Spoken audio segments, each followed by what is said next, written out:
We are here with Mark Sowersby. He wrote the book Forgiving the Nightmare. It is one of the most powerful books I've ever read. We're here with Sam Higgins. She has a really cool story because you have POTS. I'm with Seth Hamilton today. It's my brother. He has Asperger's. He got to a point where he was just straight atheist.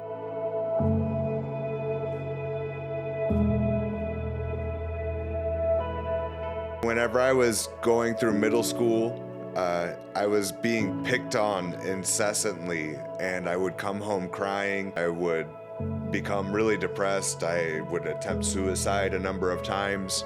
I just would pray out daily, God, please release me from this. Please make them stop. In spite of that, nothing would ever happen. But is that why you decided there was no God? That's precisely it. If he wasn't answering my prayers, then he must not have been there. What was it that catapulted you into even knowing you had POTS? In 2015, I was having some health issues, and we didn't know what was going on. We didn't know where they were coming from. And so I went, and they thought I might have uterine cancer. And so they did a biopsy. And then from there, it took a whole year to diagnose me. My mom married a man 20 years her younger. And I was 7 years old when this man came into our home. And he came into our home with just a poison, if you would. He was an abuser. He attacked me, and I was the brunt of his pain. And a part of that abuse and that pain, I was sexually abused. I was emotionally abused. I was physically abused. I was verbally abused. For 7 years, between the age of 7 to 14, that was almost a daily occurrence in my life that I was being abused in one form or another. After high school, I went through being hospitalized for depression, suicidality.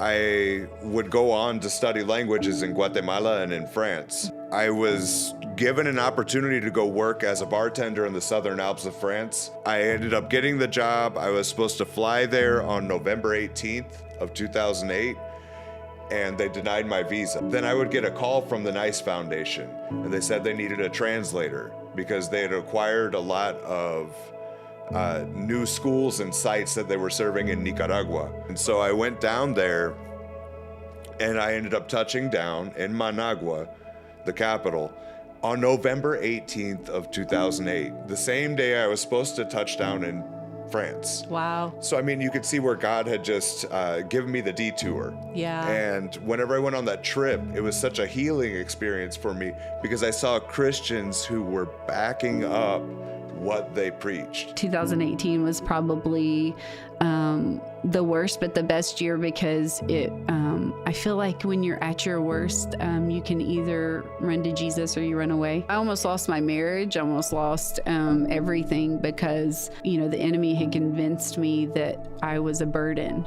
There was a moment where I thought, okay, I'm just going to end it all because I felt like such a burden to my family.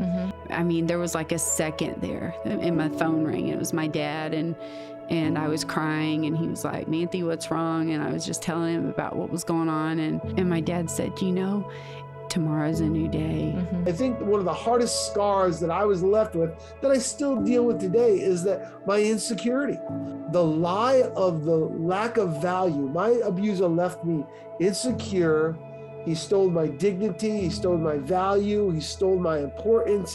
What happened is that mountain of pain, that mountain of sorrow, hurt, lies, and dysfunction that shined over me or shadowed over my life for so long is still there. The only thing that happened is God became bigger. Oh, wow. God's word, God's grace, God's love, God's truth, God's spirit, his support, his kindness, and his grace, everything God is became bigger than the mountain of pain that shadows over my life. I prayed and prayed and prayed and prayed for so long to be healed completely.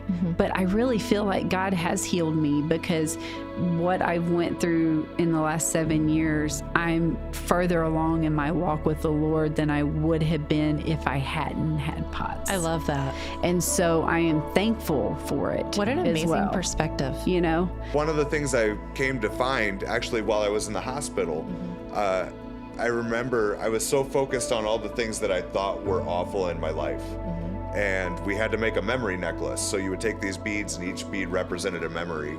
And I remember like I had a long string that represented somebody that died or a suicide attempt or something like that. At the end, they asked me to look at my necklace and tell what I thought. And I said, well, I think it's a beautiful necklace. And they said, well, so are you as a person. Because every triumph and tragedy that you have been through came together to make you who you are, which is a beautiful person. That's the way God acts in our lives.